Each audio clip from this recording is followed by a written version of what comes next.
Welcome everybody to Becoming a Mentor. This is your host, Gert Lisha. Today we have a very special guest, Karch Kiraly, very decorated men's beach player, indoor player, transitioned into coaching on the national team side, on the women's and men's, has been to, I believe, 7 Olympics, correct?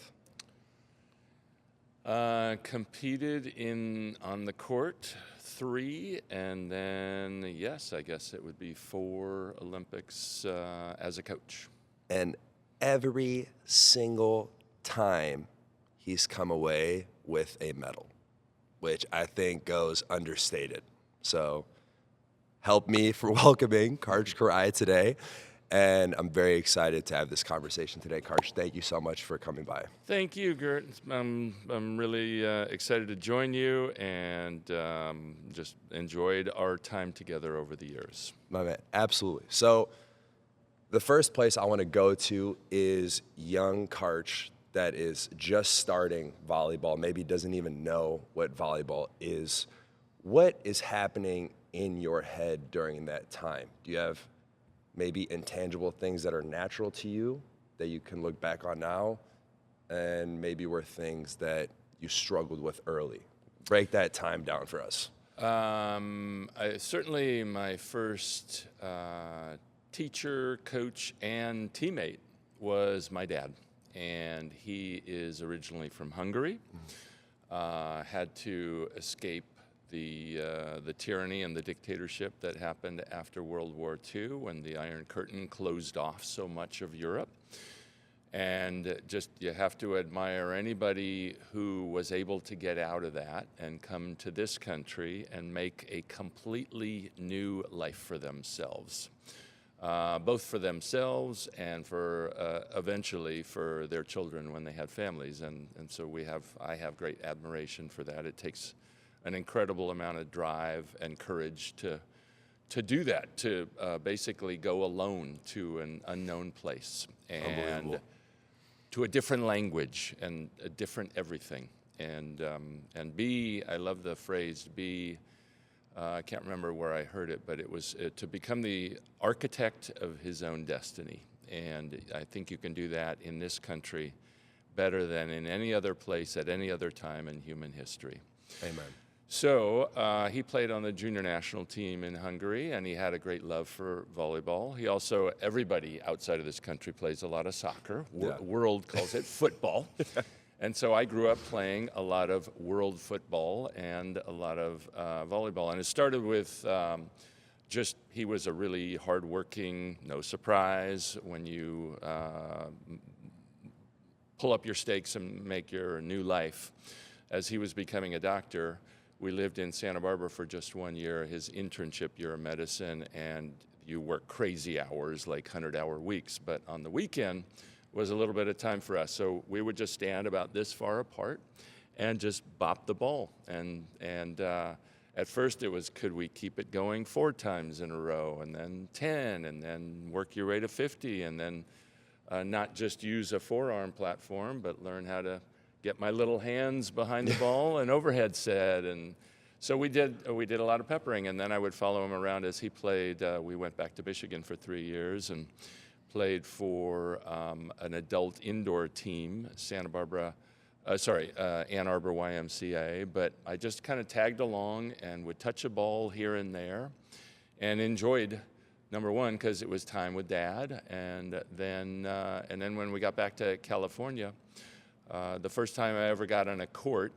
he put me with a better player, a friend of his, and we, as a 9-year-old, we played beach doubles in Santa Barbara on East Beach. Mm-hmm.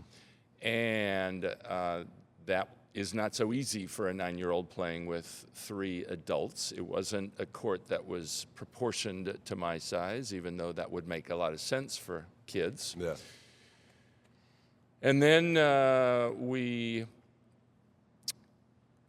read, there was a rare article in Sports Illustrated about volleyball. And among the people mentioned in that article were Al Skates, the legendary coach at UCLA, yes. Larry Rundle, legendary indoor and beach player, American beach player, all world indoors, and a great, great beach player too.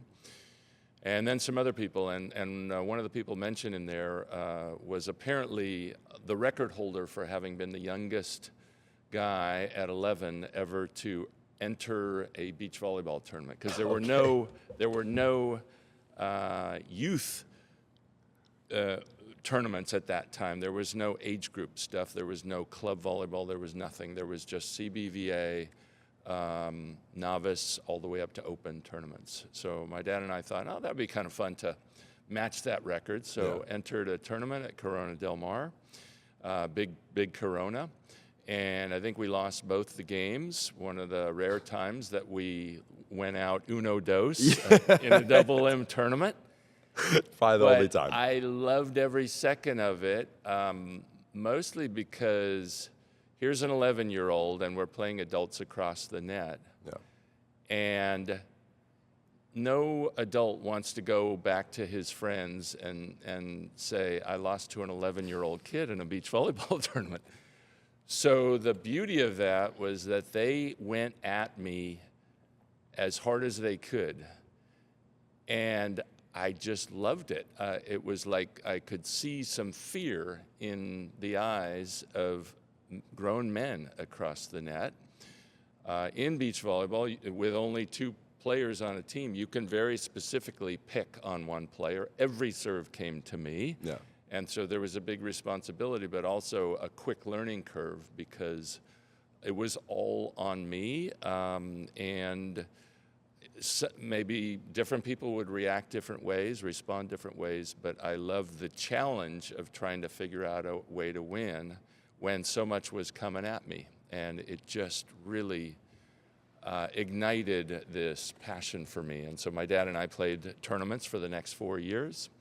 I don't think we ever won a tournament, but these were all like 2-day CBVA tournaments, and we would play deep into the tournament a lot, get a lot of volleyball in double elimination, get a lot of seconds, thirds, fourths, and it was an awesome period of time because nobody was holding any punches at me. And so it immediately put a very high level of challenge. And so I was rarely intimidated on a court for the rest of my career, because people just never felt sorry for me and went at me hard. And that was, I think, for me, really helpful in my mentality. When you talk about, there's a few things I want to unpack with that. We could both connect on being first-generation immigrants. And I think that there is an element when people ask, because obviously my parents being from Albania, being in the Balkans, the culture and the energy is very aggressive towards teaching and coaching.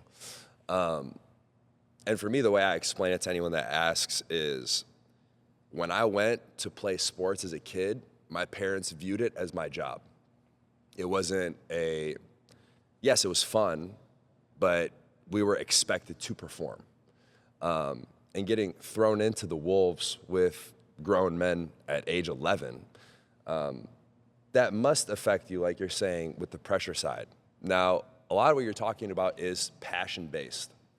When did you feel it become real and seriously intentional with training, the way you're approaching the game? At what point did that click for you, or was that something that you felt was very natural and inherent to Karch Kiraly? To your first point, I played a lot of soccer also, and my dad coached a number of the teams I played for. And so the expectation was, we are absolutely going to give everything we can in practice that day, because we're not here to waste our time. And we have to squeeze as much of this citrus fruit as possible and see how much we can get out of it, and how much we can get out of ourselves, and how close we can come to our potential. Those opportunities, we're lucky to have them, with so many opportunities for people to play sports in this country. There are a lot of other places in the world that don't have nearly the opportunity that we do, so we need to take advantage of it. And often it's easy to forget how fortunate we are. But back in those days when I was still just in beach volleyball till I was about 15, I don't know if there was any manner of like organized training. Basically, in the summertime, everybody would go down to the beach and try to hold court all day. And if you win, you keep playing. And that's a great motivation, because if you lose, then you got to wait two or 3 hours before you get to challenge back on the court again. And so in a way, that was beautiful training. The game was teaching and motivating us, and the structure of how it worked on a, you just called challenge, called winners or waiters on the court. And that was on beaches all up and down Southern California. So there wasn't this organized, let's go to the beach and train for 2 hours. It was just play games and try to hold court.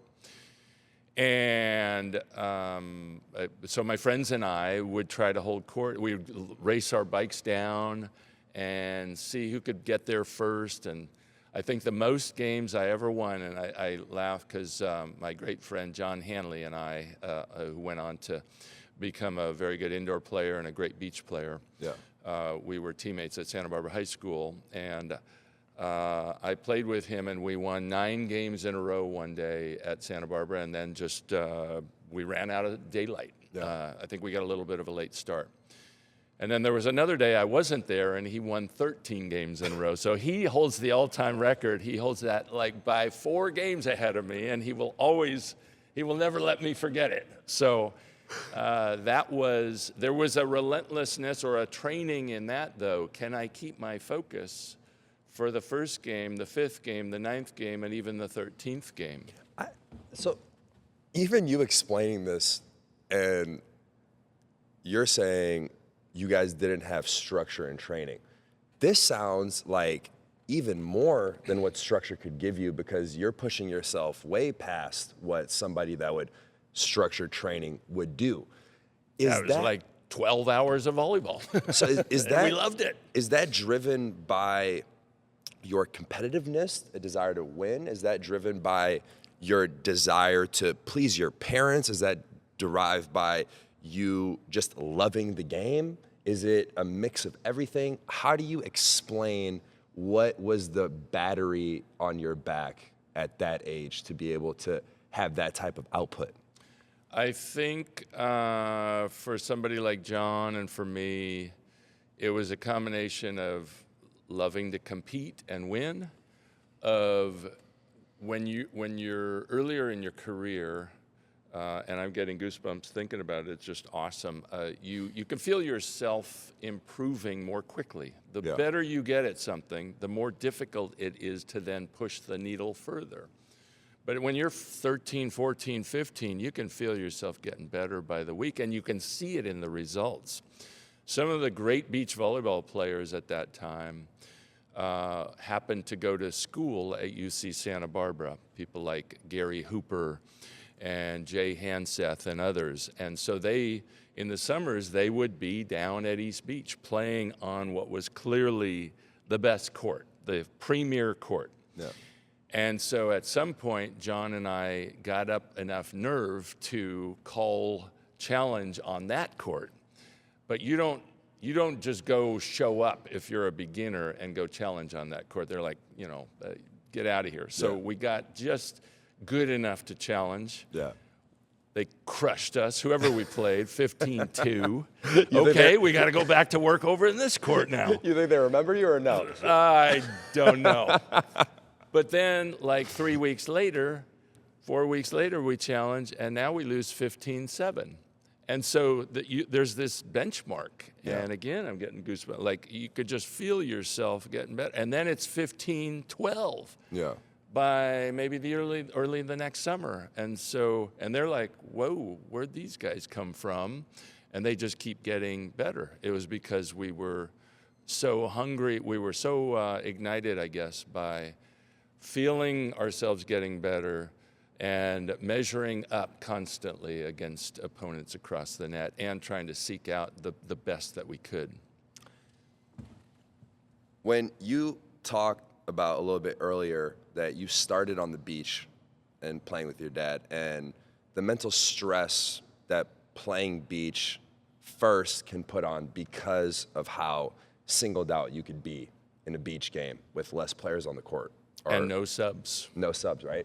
No coach. If you're really. floundering, you got to figure it out. And you're right, no coach. So yeah, when you look at that, do you think it set you up for success to go into the indoor game? And were there inherent differences that you felt on a mental side that would pull at you in different ways when you played indoor, or was it relatively the same? I think it did set me up for success. There was, and this was also in an era when the game was scored differently, side-out volleyball. And so on the beach, there was this mentality of, I don't ever want to miss a serve and give them a free side-out. This mentality of we could play for the next 12 or 15 minutes and the scoreboard might not change, side out, side out, side out, side out. And so I think it actually built in me and many other people, it was visible. A lot of people were quite mentally tough and sturdy when challenged. And so we carried that very much into, let's say, our indoor men's team in 1984, the first time I got to play in an Olympic Games here in LA. And opponents would later tell us, like, yeah, we felt like we could stay with you. And then you guys would just hit this other gear, and you just never gave up points. We just sided out at an incredible rate. I don't know, something like, and of course the serving was a little easier. There wasn't a lot of hard jump spin serving. There was a lot of standing float serving. And I think we were siding out at something like 80–85%. So we could just like wait there all day. We're not gonna make many service errors. If you side out, we will side out, and we're just going to wear you down until you make a mistake or until there is the slightest dip in your performance, and then we're going to pounce. But the other side of that is after 10 minutes, when a ball finally comes up on our side of the net, we have to set it and take a smart swing, an aggressive, smart swing, and not waste this diamond that we just found after 10 minutes of mining through the bottom of the river and finding nothing. Like, we have to be urgent with that ball that comes up. And that's you sensing maybe a mental break in the other side, where it's like you feel the game kind of coming to your side. What is it more so you're just reading that they're struggling in areas that they usually don't struggle? What are you feeling in that moment that you feel the tide flip, whether it be beach or indoor? I don't know if it was as much of an awareness as to what was happening on that side or in their minds as it was, here's our opportunity, let's pounce on it. Yeah. And we could indirectly understand, okay, when a team is taking advantage of its opportunities and very resolute in playing a very consistent game, giving up very few points, that's going to be, that can lead to deflation and dejection across the net. I think he was a great player, and France was a really good team, but Laurent Tilly, who is coached France to a gold medal in Tokyo. His son Kevin played at UC Irvine. I think it was, he came to visit and watch his son play. His son's a very good player, had a great college career, and is still playing very good volleyball now in Poland. Absolutely. And so he came to watch him. But he also came to watch some of the men's practices and some of the women's practices here in the USA National Training Center. And he was like, I think he said at that time, watching a little and maybe reading a little about some other, maybe a couple of people had written some books about what we did. He was like, oh, now I get it. Back then, my French national team, as he was a player, we felt like we could keep up with you guys, and we often would, and it would often be like 1-1. And now we're in the third set, the third game, to use old school terminology. And then all of a sudden it would be like 15-8, 15-7, and it'd be over. And they'd be wondering what happened here. And it was just that they couldn't maintain this competitive intensity for 2+ hours. Yeah. So maybe I got a little of that from trying to maintain it for 10 hours on East Beach. And then 2 is easy. If you can do it for 10, you can do it for 2. So some of the demands, there was just this, maybe some people would call it afterburners, but it wasn't so much that we turned anything on. It was just that we kept a high level. We had a high level, kept a high level, and had urgency when we had those rare chances to score points, and teams couldn't keep up with that. It just sounds that your love for the game is so inherent and ingrained in you in such a deep way that even the way you're explaining when we're talking about the differences between playing for 10 hours and 2 hours, most people would view the 10 hours as training. You almost viewed it as just having a good time and competing, which inherently... And trying to set a record. Who can win more games in a given day? And that, like you explained, just makes the game something you maybe don't even think or stress about because you've put so many hours on this side. When I'm thinking about young Karch, and as you go to UCLA, you have been a part of so many unique cultures, whether that is first generation immigrant culture, being in the Midwest for a certain amount of time in your life culturally is different than California. Going into the Al Skates regime at UCLA, one of the most famous regime, college coach program in men's volleyball history by a mile. Men's national team, women's national team. When you look at culture as a overarching theme, how do you define it, and how has all of these different cultures affected you in positive, negative ways, or do you maybe feel that you have gelled into the culture naturally everywhere you've gone? First of all, I guess I would define culture just as everything we all say and do, all of our behaviors, and so actions and words. And yes, I've been a part of a lot of different cultures. You mentioned UCLA and Al Skates. That was by far the most successful culture program in the history of men's volleyball. But over the course of time, I think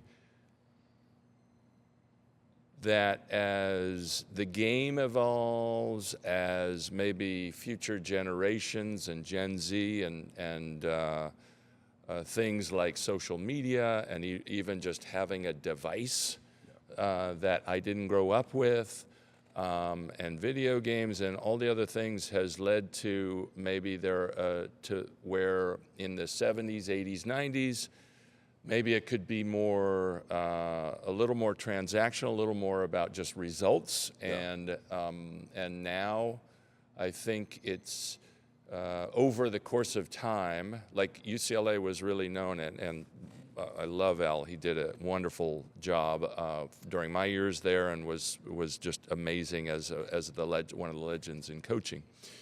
But over the course of time, it was very cut and dry. You know, if you're not performing, you go to the B court, which is often on the other side of the blue curtain, not the green monster in Boston, but the blue curtain in the UCLA gym.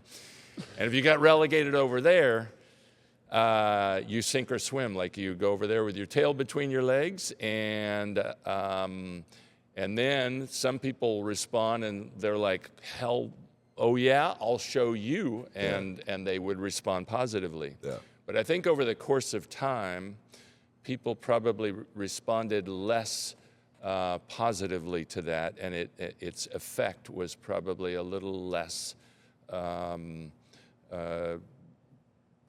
don't know. I don't think it motivated as many people to respond with ferocity, and so there are other ways to do it. And you and I, before we started, we were talking about how they do things in Japan, which is very different than how they do things in Brazil, which is very different how they do things in the USA. But we're all, as coaches and programs, trying to find what will bring out the most in the individuals in our programs, and more importantly, how those individuals can all come together unified as possible to form the team that adds up to as far as more than the sum of its parts as possible.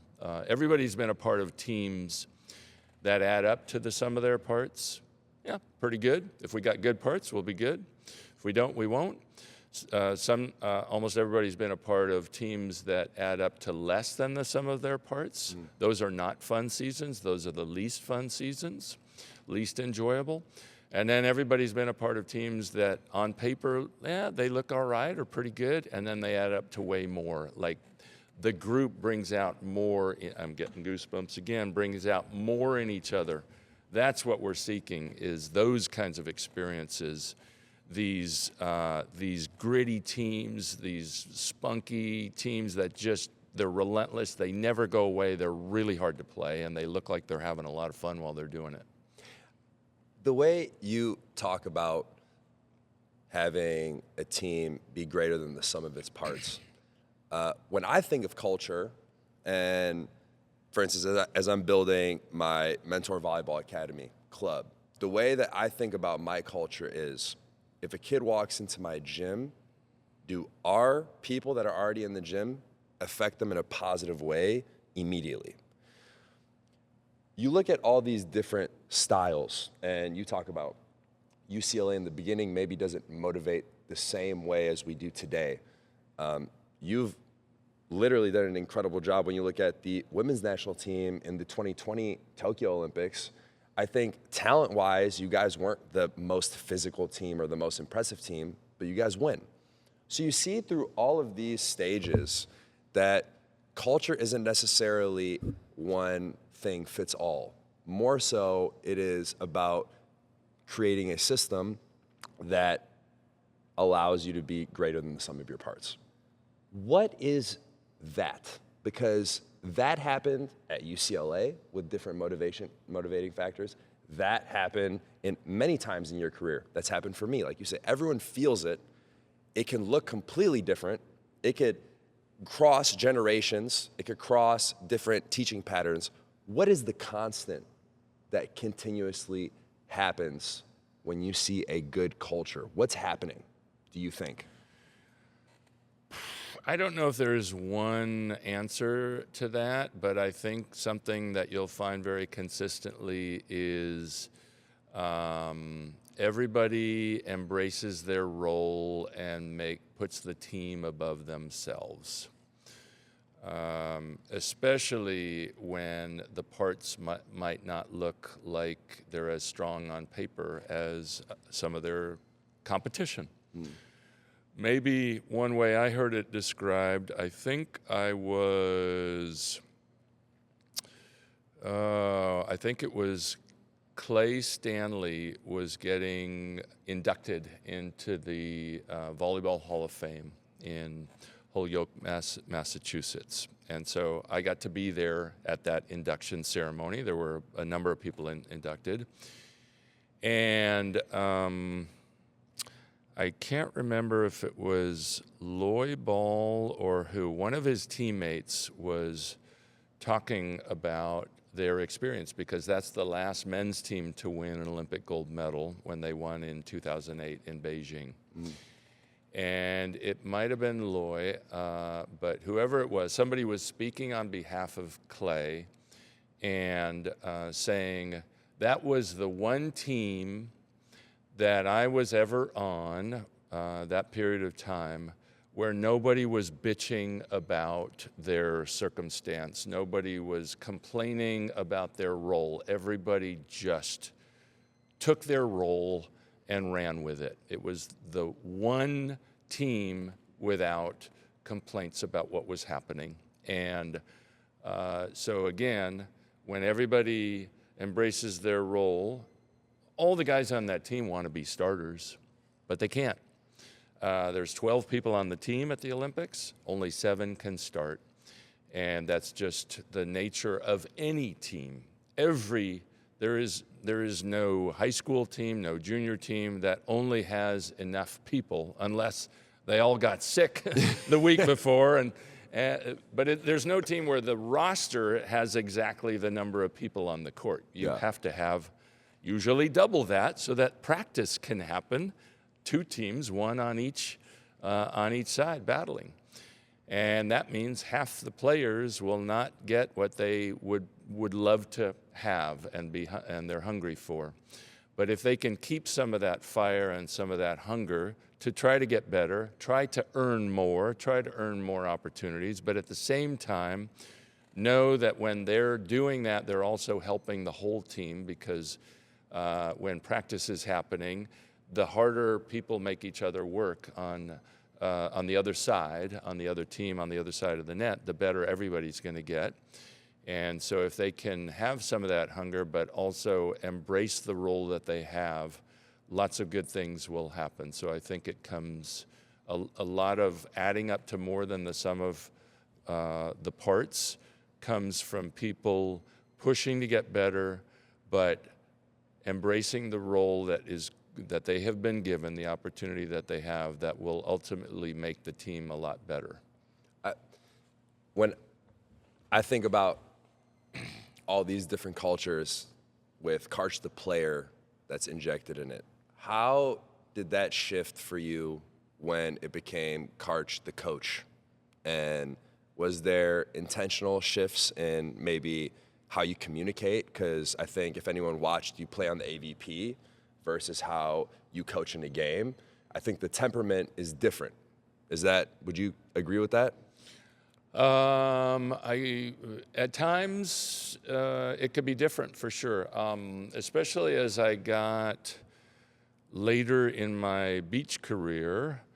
I was never all that loud a player on the beach because my dad did all the talking. He and I were teammates for 4 years, and people would laugh at East Beach, but in a loving way, because you would hear him before you saw him. He played every noon hour. He was a doctor, but he would have his bathing suit on under his coat and tie and suit, and raced down to the beach, and the courts were all reserved for people who had normal day jobs, and they could kick everybody off from 12 to 1:15, and you'd walk down there and hear him, and he'd say things like, "Rise and think, and jump and hit that ball," and he just was very vocal. So I was very quiet, but I had a quieter intensity. Yes, on the beach, what is it people remember or see the most? Me ripping down a net out of incredible frustration. But more often than not, you saw me not loud and vocal and demonstrative, but just trying to keep a laser focus on what I need to do next. As I got older, again, all the serves are now coming at me. They were coming at me when I was 11, and they were coming at me when I was 45 and 46. It just cycles back to that. So I couldn't waste a lot of effort and focus on, flexing for the crowd or yelling at the refs or at the other team or anything like that. So it was just, again, a quiet intensity, so it would just allow me to do my job the best. And so there was some demonstrative moments where I got particularly frustrated and boiled over. But in general, it was pretty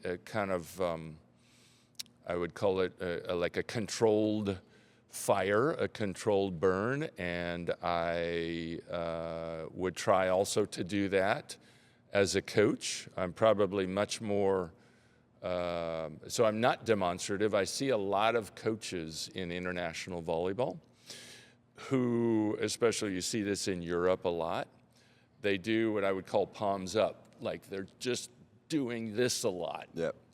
And what it is saying is, how dare my stupid players screw up my perfect plan? It's like blame. When I see this, I see helplessness and I see blame. When I see one teammate do it to another teammate, or a teammate do a lot of this. I'm watching right now, watching the men's college season very closely. And there are some people who do a lot of palms up.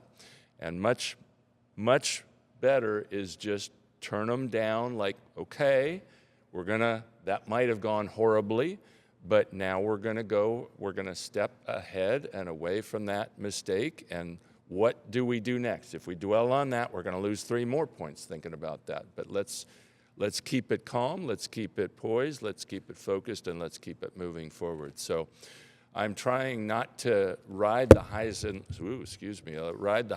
lows of a team in the midst of battle with a lot of highs and lows in how I carry myself as a coach. I love how you explain when you're watching the men's college volleyball, the first thing you think about is their body language. And I think it's such a cliche thing, but people forget and maybe are unaware that moves the needle so much, especially when you make your decisions about who comes into the gym, when you make your decisions about who is able to stay in the gym. You see faces that have been here for over 10 years. You see faces that people maybe feel like don't deserve to be here because they're not as talented. Maybe you have people that believe there's players that should be here every summer, right? And people may get confused that the talent sometimes doesn't match with what they think it's going to be. How is that decision-making process, maybe you having to leave someone off a roster or out of the gym that you know has the talent and maybe even is one of the best talents, but isn't able to come together with the culture? When do you pull that plug? How do you make that decision? You touched on a lot of great things there. First of all, we talked earlier about helping a team add up to more than the sum of its parts. That should be the aspiration of almost any volleyball player, is that when I'm on the court, is the team playing better? And if you want to earn more playing time, the best way to do it is just that with every opportunity that you are on the court, somehow the team plays better.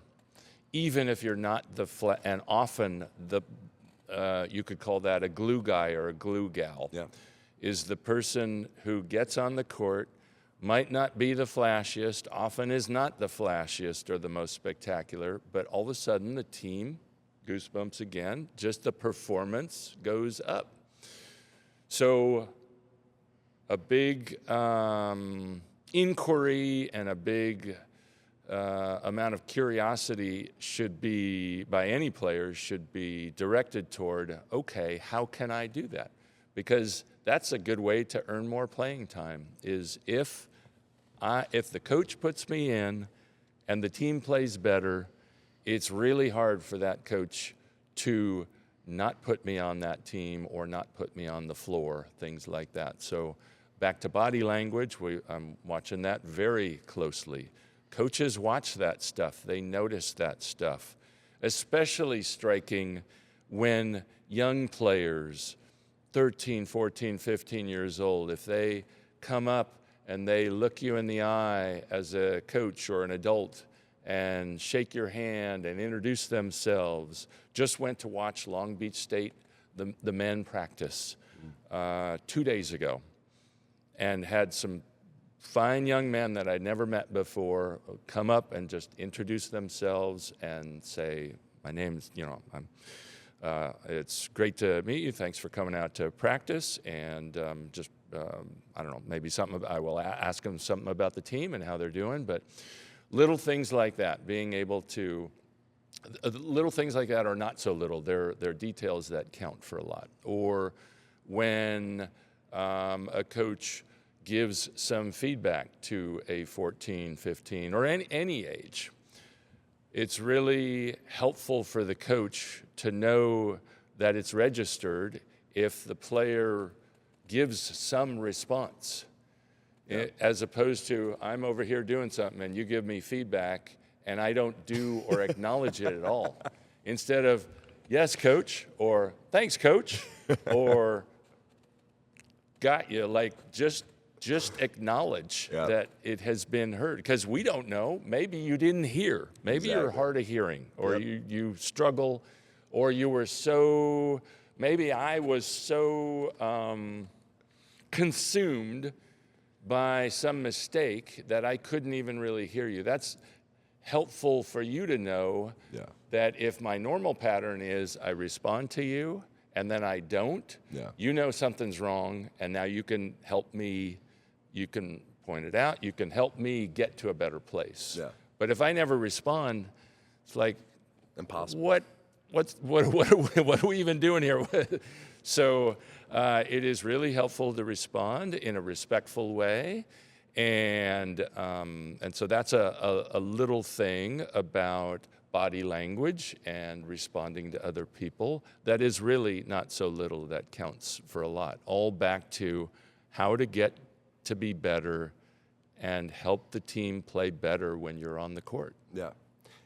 When I think about your specific position and how you have jumped from being the women's head coach to being the men's head coach for the U.S. national team over a decade now, I have two feelings where on one hand we talk about culture and you're building these relationships with these players for 4 years at a time, 10 years at a time. You've known these players for a lifetime, or at least as long as they've been playing. And it comes down to you having to make decisions, for instance, and I know we talked about this a little bit before, but who makes an Olympic roster? So it's a really interesting mental state for me because it almost goes against like the human instinct of you having built a relationship with them and gone to war with them every single day. And then you have to make the decision whether their life dream happens or not. And somehow you have to maintain that relationship afterwards because you might need them to be locked in for another quad. So how the hell do you manage that? And what is going on in your head when you're making these decisions and building these relationships and cultivating the culture here?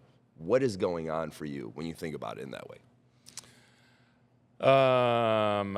First of all, I think ultimately the head coach of any Olympic team bears ultimate responsibility for decisions like that. But most people might feel or believe that those are made solely by one person, but they are, at least in my program, in our programs, they're not. They're group decisions because I think we make much better decisions when all the coaches have input and share insights and feedback. And we're trying to build the best team. We only get to take 12 players to the Olympics.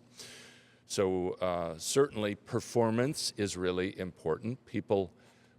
There is performance and there is things like teammateship and attitude, and people can be the best teammate in the world, the best attitude in the world, and never have even played volleyball, and that doesn't really help us. Yeah.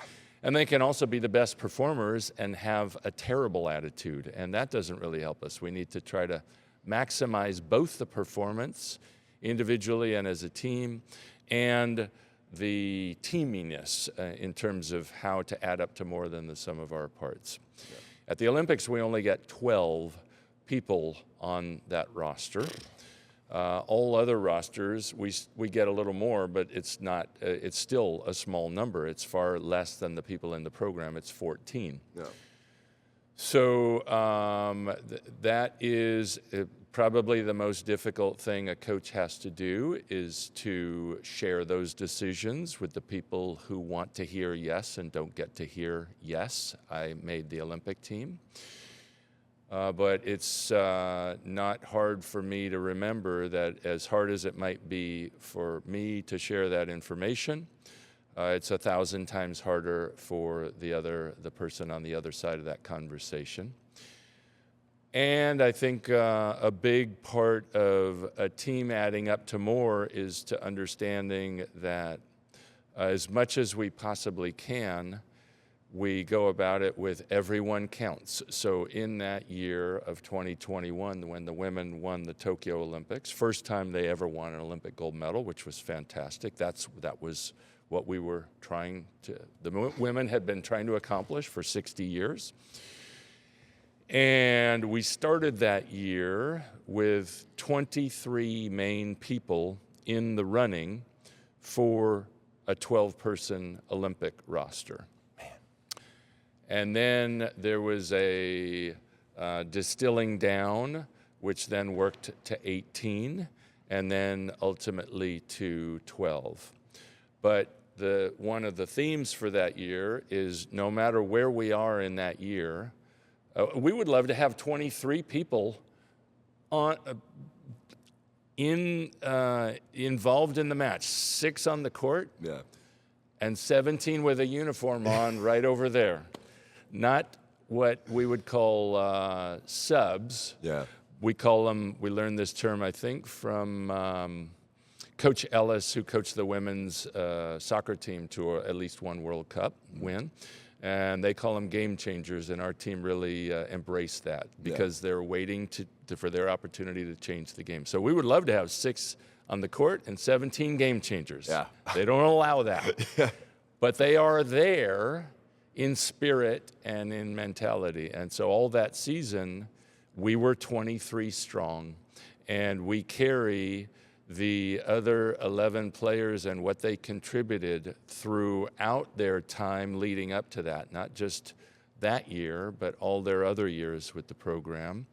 And they put their stamp on us, and they're in our DNA. And as much as we'd love to have them there, we can't have them all there, but we do our best to credit them and carry them with us in spirit, as hard as it is for those 11 who did not get to go there. Yeah, I think it's a testament to have a group of 23 people competing for 12 spots. For them to be bought into the program is a testament to how you guys develop relationships to be able to cut through really difficult times. I think that's the most consistent thing, or the most value that a good relationship will give you, is the ability to go through tough times and stay together. And you could look at this outside of volleyball, right? Like, the best marriages are the ones that are able to experience hardship and then make it out. So when I think about that, I think it's a testament of how you guys cultivate relationships. Is there something intentional that goes behind that for you when you think about how you're developing these relationships with your athletes in the gym? First of all, you touched on it in terms of adversity. We were 23, then we were 18, then we were 12. But when you go from, let's say, 23 to 18, there is still a week of practice before we depart. And 5 have just heard the worst news of the year, but they need to come back into practice and bring the best version of themselves, because somebody in the other 18 could get injured and they might be moved back in. Or somebody could make an Olympic roster, and I've been a part of this. Somebody can make an Olympic roster and suffer a serious injury, and so somebody who did not make an Olympic roster is back on an Olympic roster. And so if you fall apart and can't figure out how to bring at least a good version of yourself still to continue on in the next practice, then what's going to happen when we're down 2-0 in a match at the Olympics? We can't fall apart when it doesn't look very hopeful there either. And so, have you felt players be like that? where they don't bring the best of themselves after that decision, or maybe they choose to not even come? Has that been something you've experienced and had to deal with? We actually, most of the time, we give them the option at that very next day not to come to practice. But in general, there are still more practices before a smaller group departs. Yeah. And we need them to play the role that they have in practice, in training, to make the team better. So try to give them some space, and also know that they probably won't be able to bring the very best version of themselves that they've ever been. Yeah. But not to bring a horrible, broken version of themselves, to figure out how in those 2 hours plus 3 hours of training that they can bring a good version of themselves, good for the people around them. Yeah. One of the things that helps with that, and I do this regularly, I think I learned it from Kirsten Bernthal Booth, who just had a fabulous coaching career at Creighton. And one of the things she would do that we implemented was, before each season, have every person on the team answer some really important questions. One is, what will it look like, and how will you carry yourself, and how will you behave if you get what you want? In the Olympic year, often that is making the roster. Yeah. And then the next question is, what will it look like, and how will you carry yourself, and how will you behave if you don't get what you want? Yeah. And so most people don't, I've had people later say, whoa, that second one just hit me right between the eyes, because I'm thinking only of what I want. But, and so it's a good exercise, because almost always people will say, as they think about it, and it's a hard thing to think about, but they'll say, with that group of 23, for example, I still want this team to succeed. I want this team to win a gold medal, so I'm going to do my best to be best for the team. I know it's going to be hard.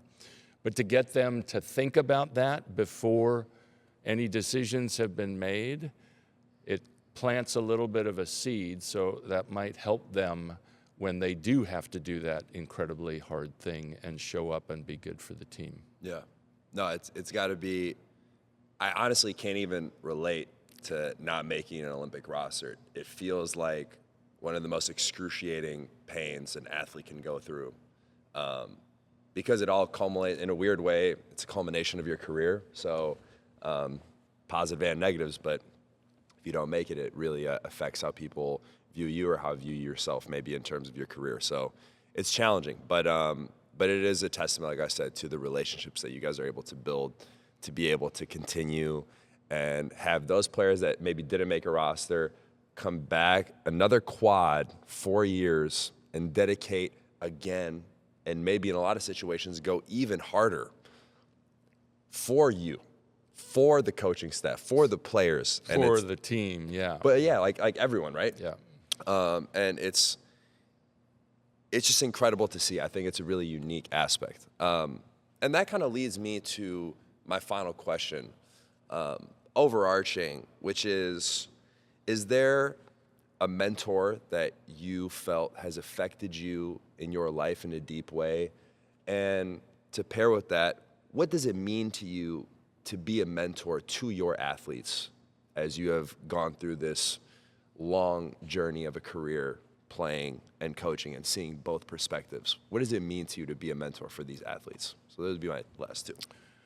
I'm incredibly blessed in many, many ways, and one of them is to have great mentors. Somebody like a coach that I used to play for, especially somebody like Marv Dunphy, who had an amazing career, also one of the legends of American volleyball coaching, coached forever at Pepperdine, and then also coached with multiple Olympic games, one as head and many as assistant or consultant assistant, things like that. And one of the things that makes him special is he did his doctorate. He spent a year interviewing John Wooden weekly for at least an hour at a time. He did his doctorate on John Wooden and studied John Wooden, one of the great legends in coaching. That's amazing. All of his methods, and so Marv's a really wise, he's a great man, great husband, dad, coach, friend, and mentor. So I can trust him to be honest with me. He comes to practice regularly. He's a little, he's in a place with his family where he probably can't travel as much, but he came with the women's team to London in 12, came with us to Rio, to Tokyo, to Paris with the women as I was head coach. He's still involved. I love having him involved, and so he'll come and watch once in a while, and the first thing I'll ask him after practice is, what'd you see? Both from the players and from us as coaches. So it's awesome to have such a sage person who I can trust, has good intentions for me, wants to see the program do well, but I can trust for honest feedback too. So I think that's incredibly helpful for any coach. And then when you think about coaches and learning how to be a better coach, which is what almost every coach, I think, has some hunger for, we have to demonstrate to our teams that if we're asking them to get better, we have to be trying to get better too. Lots of times when you think of learning to be a better coach, it's 200 coaches sitting in the stands listening to one coach run some activity on the court. Yeah. It's like a coaching clinic. But I don't feel there is nearly as much value there as if someone can find somebody they trust, a coach, find someone he or she trusts to actually come to practice and shadow them, or even if the person they trust can't shadow them, to have anybody to wire them up. Bluetooth microphones are very cheap now, and you just have somebody with an iPhone record you coaching, and then share that recording of running a practice with somebody you trust, a mentor, and help them give you some feedback. I think there are incredible, I think it's much more effective when you get feedback about what you're actually doing while you're doing your job.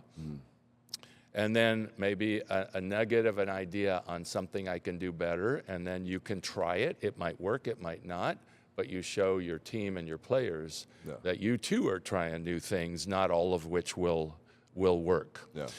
It's really powerful. I think it's called the Checklist Manifesto, but he's written a number of books. Atul Gawande, who was a world-renowned surgeon, felt like he hit this plateau and wasn't getting any better in his surgery at 7-8 years out of his final training.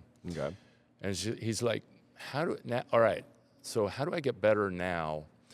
So he thought, you know what, I'm going to have one of my medical school professors come and watch me, be in the room right there while we're doing surgery, while my team and I are doing surgery. And he said it freaked him out a little because the professor was like, sure, I'll come do that. I would love to watch you do and see. Yeah. And the professor's madly writing down notes, and he's like, oh my God, what am I doing wrong here? What is happening? Bad idea. Then he's thinking, you know what? This is really good. I want to get better. And this other perspective is helping me.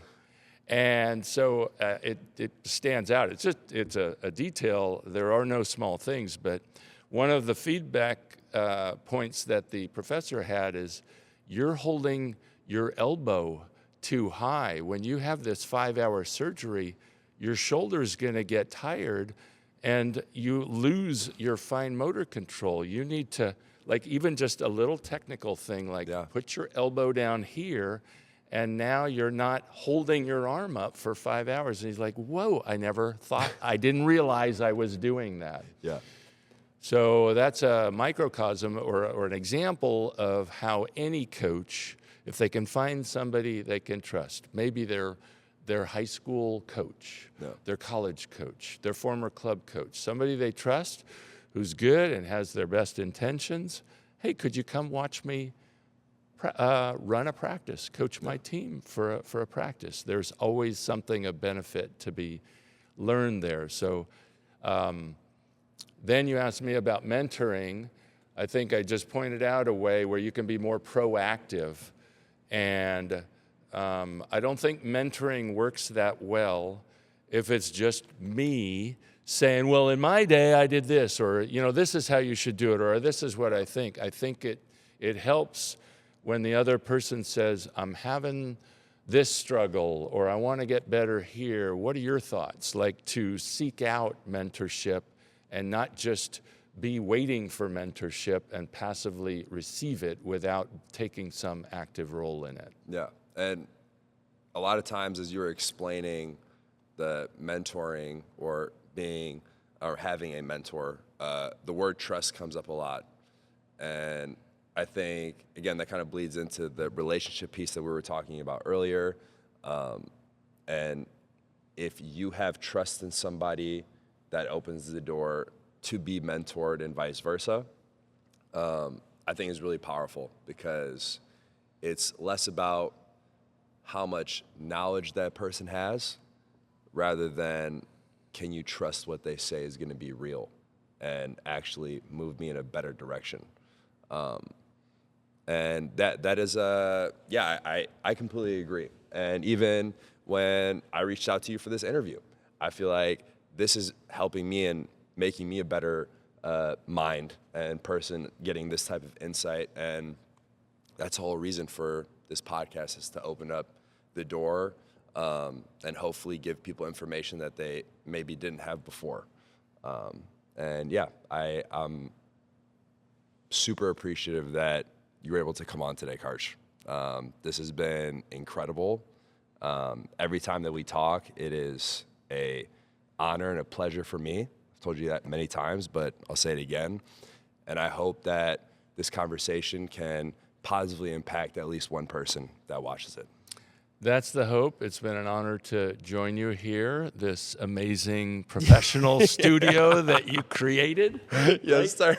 On practice court B2. In a month, we're going to have guys getting after it here, and diving around and putting some sweat on the floor, and it'll be fantastic. But thank you for all your help over the years. It's been great to know you and to collaborate together, and I admire what you're doing here and wish everybody luck in proactively pursuing improvement and pursuing better. Amazing. Thank you so much. Guys, thank you for tuning in. Like I said before, hopefully you guys find this conversation very beneficial, and until next time, become me a mentor. See you guys later.